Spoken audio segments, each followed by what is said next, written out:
In this video, we are going to talk about why you don't need a realtor. Chris, tell us what's the deal with this. So listen, a lot of people right now are trying to sell their own homes, and I'm one of the few realtors that think that is brilliant because you are absolutely capable of selling your own home.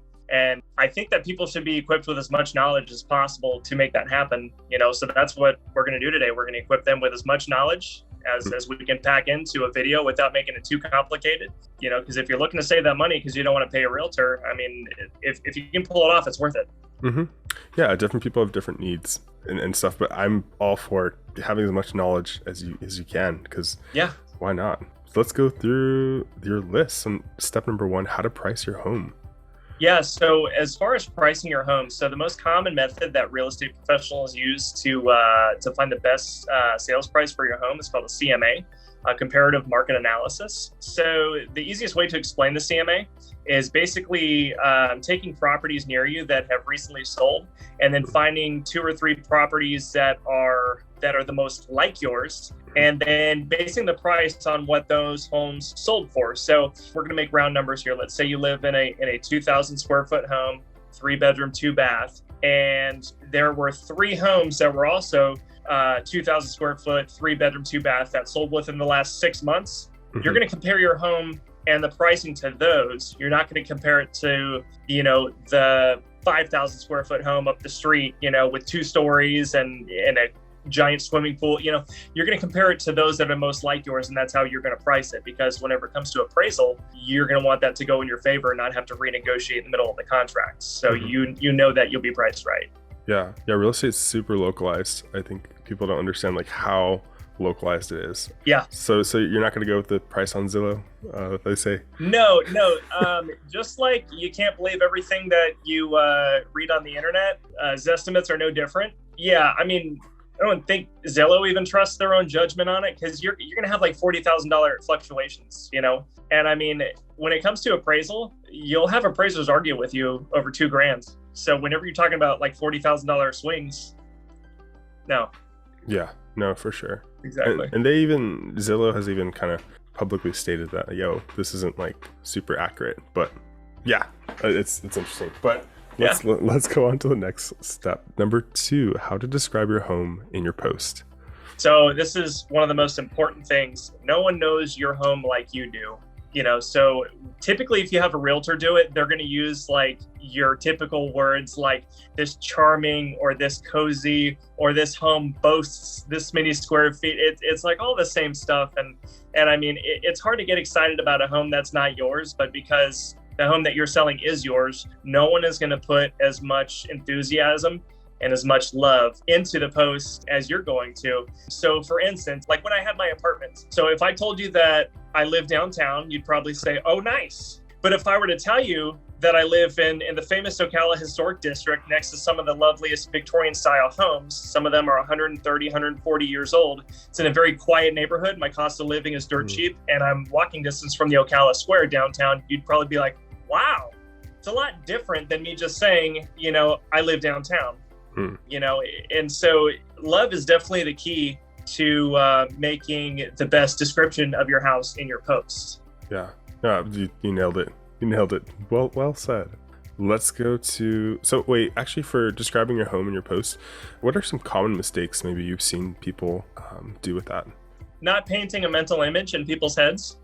So, I mean, whenever you're describing your home, you want to paint that picture in their head that makes them want to grab their keys and kick your door down with an offer, So if you're just talking about, and it has a pool and it's 6 feet deep and this and that, but that pool's next to your master bedroom, you're going to want to say like, yeah, as soon as you open the doors in the morning, crystal clear, bright blue pool is sitting right there. And then you have a fence, you got a little patio to drink your coffee on in the morning. So just painting that picture in your buyer's head is what you really want to do. You want them to envision themselves sitting there drinking a cup of coffee in the morning, relaxing, because the people who are looking for specifically that, it's going to like trigger right into their brain, and they're going to feel right at home, and they're going to be like, bro, let's go find this. Let's go find this address. Yeah, let's go see the house, which is the whole goal. You want people to come see it.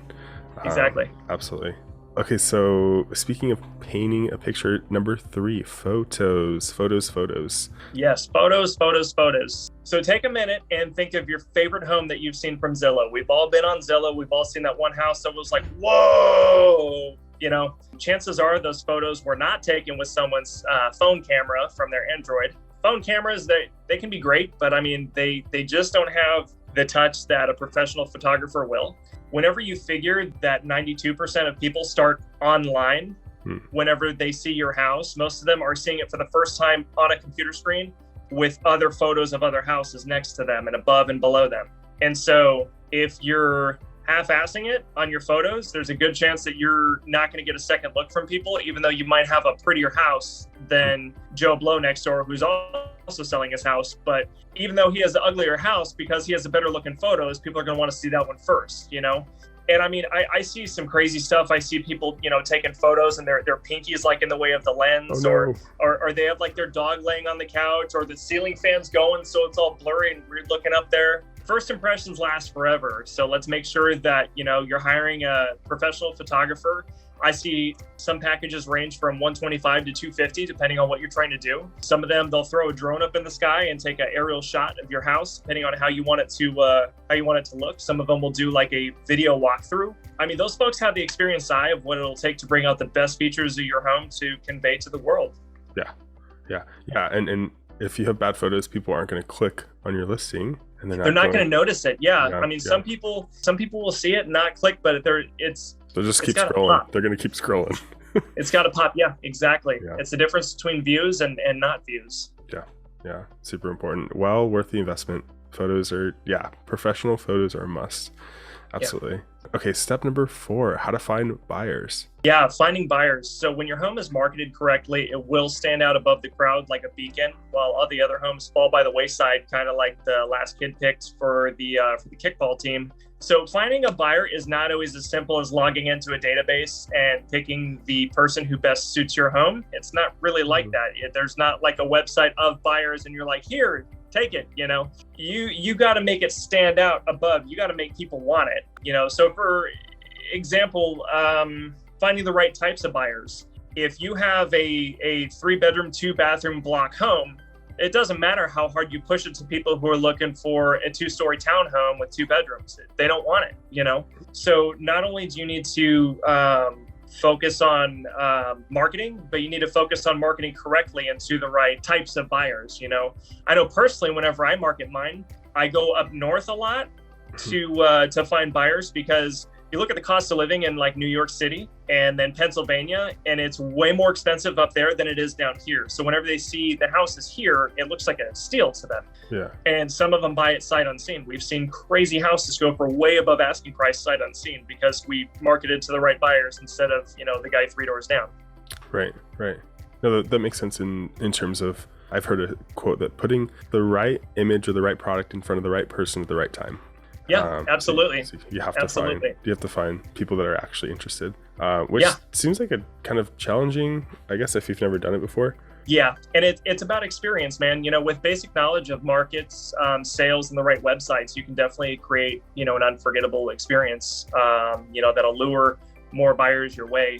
And I mean, there's lots of videos that teach marketing and sales on YouTube that'll kind of give you an edge over everyone else, because some people think it's as simple as just listing the house and it'll sell itself, but they don't think of everything that comes with it. You can very much attract the wrong types of buyers, people that just want to waste your time, and so you want to make it as efficient as possible. So if you're doing something like an open house, announce it weeks ahead of time. Don't be like, hey, by the way, tomorrow we're doing an open house. Announce it weeks ahead of time and prepare like little beverages and snacks, something that'll kind of keep people coming in. Make flyers, tell all your friends. You can make signs, post all over your neighborhood that's like open house this way, or house for sale. That a lot of different little things that make a huge difference in in marketing. It's not always as simple as just post on Zillow and collect a check. Yeah, no, absolutely. There's like a lot that goes on in the background. So speaking of finding the right buyers, number 5 is what sites to market on. All right. So besides the MLS, which is the multiple listing service, which is what realtors use, there are several other sites that we use to market things on. One being Zillow, Trulia.com, Realtor.com, homes.com. Facebook Marketplace is a really good place as well. I like Facebook Marketplace because it kind of acts as its own little CRM, which is like customer relations management. And when people click on your posts and start asking you questions, it all goes into your messenger. And so you can see your list of customers who have replied to it, and they're all right there and all their information is there. So it's not like you're grabbing a pen and having to jot everything down from someone who called you. It's just kind of all right there, so that makes it, nice and efficient. And those are some good places to market on. Nice. Cool. Yeah, it's a lot of, which is why you need good photos. Yeah. You're going to be posting these on tons of sites and stuff. Exactly. And number 6, when a buyer shows up with an agent, what do we do? When a buyer shows up with an agent. So this can be tricky for you as a seller because most buyers are accompanied by an agent. And that agent does not have your best interest. He has his buyer's best interest. And he's also a real estate professional who knows how to navigate through the real estate law for the most part. A good agent will. There's some agents who are just, what? But a good agent will know how to navigate through the law better than you. And then I also recommend, learning different tactics and stuff like that realtors are going to use. And we're going to get into some of those. So to learn Florida real estate law better, I recommend using the Florida Real Estate Principles, Practices, and Law book. You can get one for a couple $100. And some people, they don't want to spend the money, but whenever you're talking about, hundreds of thousands of dollars being transferred in a transaction, spending a couple $100 is not going to hurt you. It's only going to benefit you in the end, especially whenever you know as much as the person you're going against. Right. Yeah. Knowledge is power. Absolutely. You're going to be able to say, it's super important. You're going to be able to negotiate better too. Yeah. Which is super big. Everything's up for negotiation when you're selling your house. Yeah.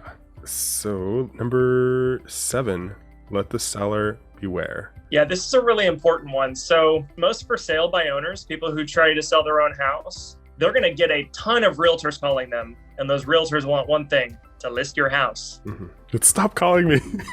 Yeah, man. It's, and I've done my share of cold calling and it sucks for everyone because you're a hungry realtor just trying to earn a living and but the for sale by owner, they want nothing to do with you because they're also trying to hold on to as much money as possible because maybe they're upside down on their house or they need X amount, to net so that way they can walk away clean. Or they have to split it with an ex-wife, or there's a lot of reasons why people are trying to save money. Some people are just greedy. It's uncomfortable either way. So I always say, beware of the agent that says he's bringing a buyer for you. This is the most common bait and switch tactic that realtors use. And my real estate community is going to be pissed that I'm even giving this out because it's like a psychological trick that realtors will use to basically get in your house. That way they can hit you with a real slick sales pitch. So basically they'll be like, yeah, I got a buyer for you. When can I come by and see the house? And then they show up by themselves and then they whip out a listing agreement and try to get you to sign it, essentially. So they got to eat, yeah. But if you're trying to sell the house by yourself, you don't want to be bothered with that. So here's what I recommend. When an agent claims to have a buyer for you, tell that agent that you need to see the buyer's pre-qualification letter before they can even see the house. There's nothing illegal about asking for that because if they're making an offer, you're still going to have to ask for that. But before they even step foot or show up, you need to ask them to email that over to you so that way you can see that they're a legitimate buyer, because 9 times out of 10,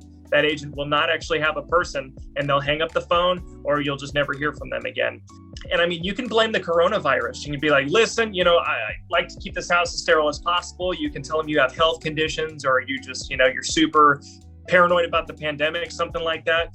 Listen, that's great. You got a buyer for my house. But before you show, I got to see the buyer's pre-qualification. The coronavirus, I just don't want people walking through my house if they're not serious, Yeah. And 9 times out of 10, that'll chase them away. And you'll be able to quicker weed out the real people from the tire kickers or the looky-loos, as we call them, because they're just there to waste your time. Yeah. To filter through, you have to filter through everyone. It's a lot of talking to people and communicating. That's good. I love that trick. That's so cool.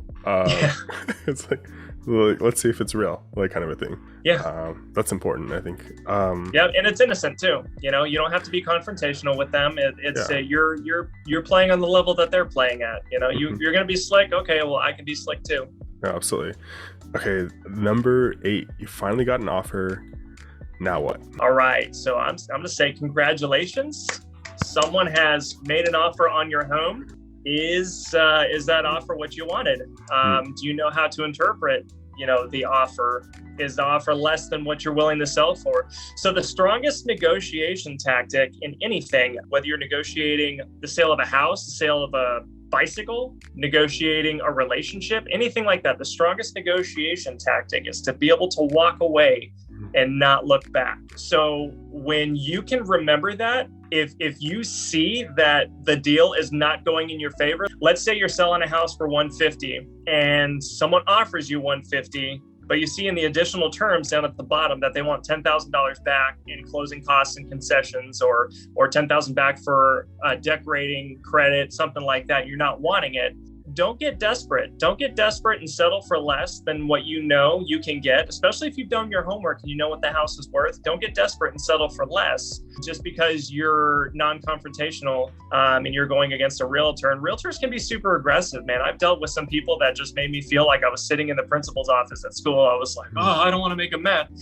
So if you accept a low offer in fear of there not being another offer, you're never doing yourself a favor. So you got to be okay with telling people no if the terms are not something that if you're not comfortable with them. So, I mean, you didn't spend your precious hours of working hard-earned money on this home and, your times with loved ones and Christmases and all that just to give it away when the waters get rough. So I'm going to recommend a book. It's called Never Split the Difference by Chris Voss. It's a book about negotiation skills, and that book comes in super handy whenever you're trying to negotiate the terms of your home sale, especially against a professional. What's great about the book is he's not just anybody, like some guy from some school teaching negotiation. He was actually the head of the FBI counterterrorism unit. He used to negotiate like against terrorists and stuff like that in hostage situations. And so he realized that you could take negotiation skills from those, and it's the exact same psychology whenever you're trying to negotiate a real estate price or even your child's bedtime. And it's crazy because you end up getting your way more and you spend less effort doing it because of the tactics and leverage and all that. So, if you're doing everything right, the offer you need will fall right into your lap and you'll be ready for a winning negotiation. Nice. I love that. Being able to walk away. That's super important. So that's it, brother. It's a lot. Yeah, some life lessons right there, even from bad friendships. Okay. All right, let's go on to number 9. You're finally under contract. Yep, under contract. So I'm going to say congrats. You've moved it further than most sellers do, trying to sell their own home. So you've played your cards, right? Now it's time to get title work going, making sure surveys in order, helping with the orchestration of inspection, appraisal, and making any repairs you might have promised your buyer. So pay attention to the wording on the contract and make sure that you and your buyers are both keeping up with the time restrictions and promises that are made within. So like your first 3 days of your contract is the escrow period where they need to drop, basically it's a couple $1,000s. I mean, it ranges, but they're usually dropping a couple $1,000s in the escrow account for title. And that shows that they're serious buyers. That's usually the first 3 days. Your inspection period ranges from 7 to 15 days on average. So that way they can have an inspector come out, look at the internals and the externals of the house and see if it's a good purchase for them and see what's wrong with the house. From there, you negotiate repairs. Just pay attention to time restrictions and the promises that you've made them. So this can quickly become the most difficult task because it's a lot going on at once and it can be very fast paced. And sometimes because, a typical loan takes anywhere from 30 to 45 days to close out. Sometimes it's been weeks since you've heard anything from anyone and you've kind of forgotten where you're at because you still have boxes to pack, you're still working, you're still trying to, the movers haven't called you back, whatever. I'd say when in doubt, call one of us, call me. I'll be happy to give you free advice on what to do next in your contract. You can send the contract to me, I'll look it over and I'll tell you what needs to happen next. So that way, if you're staying in compliance and if your buyer is staying in compliance, make your burden a little bit lighter. Okay, cool. I love that. I'm gonna take you up on that, Chris. That's so cool. Okay, number 10. You just got paid. What's your next biggest enemy?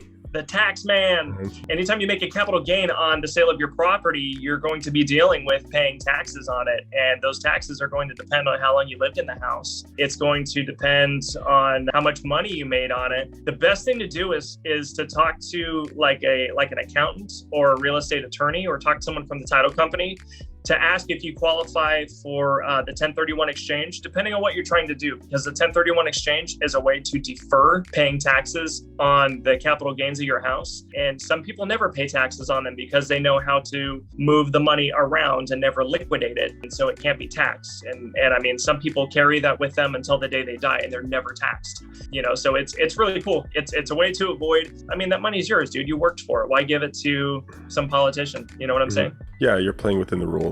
Yeah, and it's legal too. It's written in the IRS tax code. Yeah, the rules of the game. It's important to know. Okay, so number 11, downloading this guide. Yeah, so downloading the guide. I mean, I made this guide about a year ago. It's helped a lot of people out. Not everyone knows what to do when trying to sell their home, so feel free to call me, shoot me a text. I can happily send you a PDF of the guide, or we can go over, if you've tried all these things and it's not working, I can give you other tips. There's more than one way to skin a cat. And this is supposed to just be a general guide. Every person's circumstance is a little bit different, and no two real estate transactions are ever the same. They're all super different, Because there's people involved. So it's just there's people involved, and it's multiple people, and it's just chaotic. Anyone who's ever bought or sold a house knows that you lose sleep over it. It sucks. So if I can help lighten that burden on you, give me a holler. I'd be happy to help you out with it. And I've had people say, this is too much. I've made bets with clients that I could sell their house before they could sell their own house, and I would cut the commission in half if they were successful. And a lot of them are like, this is too much. It's tough. It really is, and that's why I like to help people out, because it's tough enough. Yeah. So if I can lighten your burden, why not? Let's go. Awesome. Cool. Well, thank you. That was a lot of information. Leave your questions in the comments, and Chris will make sure to get back to you. Yeah, absolutely. Cool. All right. Till next time.